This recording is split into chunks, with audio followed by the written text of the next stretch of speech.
Hello, and welcome to our first virtual pre-bid walkthrough. Due to COVID-19, we thought this would be the most reasonable and safest way to explain the project to you and convey complete thought about what we're asking you to do in the solicitation. But before we start, I'd like to introduce the team. My name is Derek Ross. I'm Chief of Construction. Good morning. My name is Terry Hatchett, co-taught. Good morning, Lauren McConney, Design Manager. Good morning, I'm Michael Zisk, I'm Program Manager. So again, I want to introduce you to this, or invite you to this pre-bid and talk a little bit about the project. This is for the building envelope repairs for the Hirshhorn Museum and Sculpture Garden.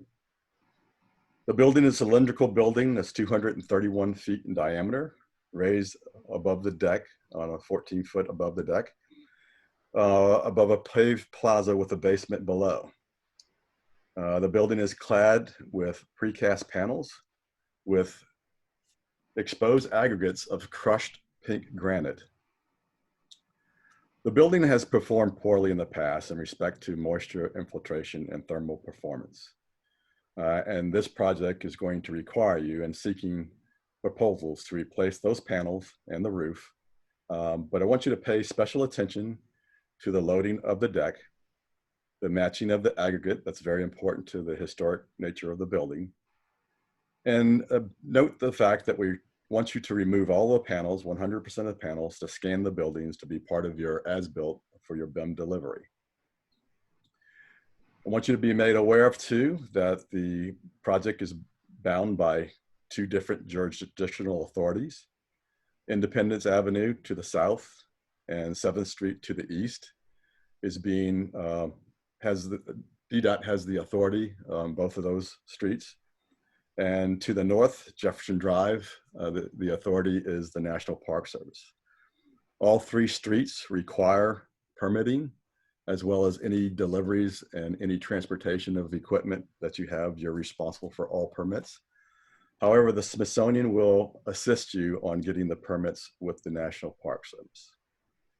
The building will remain open during the entire process of the project. And I want you to pay special attention to all the requirements of the solicitation, including the safety plan that must include responses to the COVID pandemic. With that, I'll turn it over to Terry to talk about the site logistics. Thank you very much, Derek. This photo is showing the plaza as well as the main entrance into the Hirshhorn Museum. There are weight restrictions on this plaza. There's a storage collection underneath here. And the inside, we won't have any contractors going inside of the building. All the work that needs to go on will be done from the north side of the building. This photo is showing a vertical view of the facade. This is showing a view of the plaza itself. Again, the plaza. There are a few Smithsonian objects in the grass area. They'll be removed prior to any construction activities. There's limited weight restriction on this immediate area, on the grassy sections, excuse me, that probably can hold a light trailer. This is another view of the same area on the plaza facing east. This is another picture of the same plaza. Over in the grassy area, there will be electrical connections, current electrical connections and water supply are already there. This is showing Jefferson Drive from the Hirshhorn Museum North Plaza, Jefferson Drive, which is a one-way street. This is a picture of the balcony on the 3rd floor of the learner room from the outside.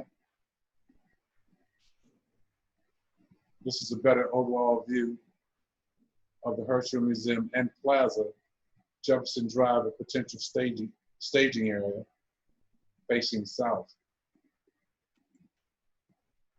Another view. This is Jefferson Drive. I mentioned before that this is a one-way street. There'll be contracted deliverables and vehicles set up on the first 1 or 2 lanes of Jefferson Drive. One lane is to be open at all times to the general public. This is another view of the same area. Where the blue and black trash cans are on the right side of this photo, down to the light, will be the contractor's staging area. This is a picture of the same area facing west on Jefferson Drive. Also on Jefferson Drive, there's an art lab right below this asphalt street. We need to be careful and make sure we don't overload that. We don't want to have any situations. And this is another view of Jefferson Drive. Lauren? This site plan diagram was developed by the design team as part of the constructability study to identify work zones and impacts to site circulation and museum operations. This diagram highlights several key elements, but please refer to the drawings and specifications for specific requirements. The work zone, highlighted in blue, illustrates potential staging of equipment and deliveries along Jefferson Drive. The zone required for scaffolding around the museum drum is also highlighted in blue. The northeast grassy panel, highlighted in purple, is available as a construction storage or staging area. Please note this area, similar to the entirety of the plaza, has limited structural capacity. Public circulation, highlighted in light red, must be maintained from both Independence Avenue to the south and Jefferson Drive to the north. Both the north and south must accommodate an accessible means of circulation and egress. The primary building entry from the south will need to pass through the scaffolding via a temporary vestibule that is connected to the bronze drums housing the revolving doors. The revolving doors will need to be temporarily removed to allow for an accessible path. There are 2 routes from the north identified in the diagram. The primary circulation path is down the North Plaza stairs at Jefferson Drive. This route connects to the Hirshhorn Sculpture Garden located to the north and requires safe crossing over Jefferson Drive. The accessible route exiting the northwest corner of the plaza will also need to be maintained. All circulation paths will require overhead protection when passing through the scaffolding work zone. Public circulation under the drum and in the courtyard should be maintained as much as possible. Additional site access to the plaza areas will be required by Smithsonian Gardens and building maintenance staff. These photographs illustrate the interior condition of the learner room and the existing curtain wall system to be replaced adjacent to the balcony on the north facade of the museum. The photograph on the right illustrates the electric fin tube heating enclosure that is integrated into the curtain wall system. The replacement of the curtain wall will require construction of a temporary partition at the interior. Access to this area will be from the exterior of the building. The photograph at left depicts the existing conditions of the balcony. The existing pavers will all be replaced as part of this project to match the original historic condition. The photograph at top right illustrates the exterior receptacle to be replaced, and the photograph at bottom right depicts the existing precast soffit panels adjacent to the curtain wall system. Here are some pictures of the existing roof on the Hirshhorn. This is a ballasted built-up roof set on tapered rigid insulation and perlite coverboard. The roof slopes to 4 area drains located above the 4 concrete piers that hold up the second floor of the building at the plaza level.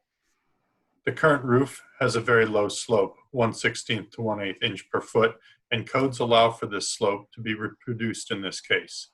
In order to do this, the new roofing assembly includes a hot applied rubberized asphalt membrane bonded to the existing structural concrete roof slab. Insulation and ballast on top of the membrane will taper from the outer edges of the roof to a circular valley concentric with the building's perimeter and leading to the 4 area drains. Primary access for the roof work will be from the scaffolding erected around the building, with access to the interior as needed for the replacement of the roof drains. Directly below the roof, the museum's fourth floor has executive offices, a conservation lab, and storage areas which house the Hirshhorn's extremely valuable painting collection. It is critical that there are no leaks to this area caused by this project, and sequencing of the work above this area will need to be closely coordinated with the Hirshhorn staff so that they can assure the safety of the collections below.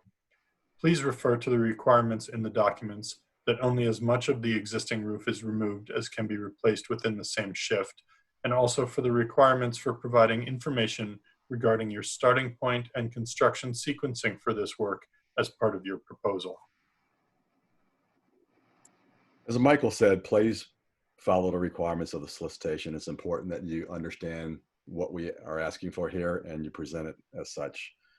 If you have any questions, please direct them in writing to Christine Grant at the email address shown below.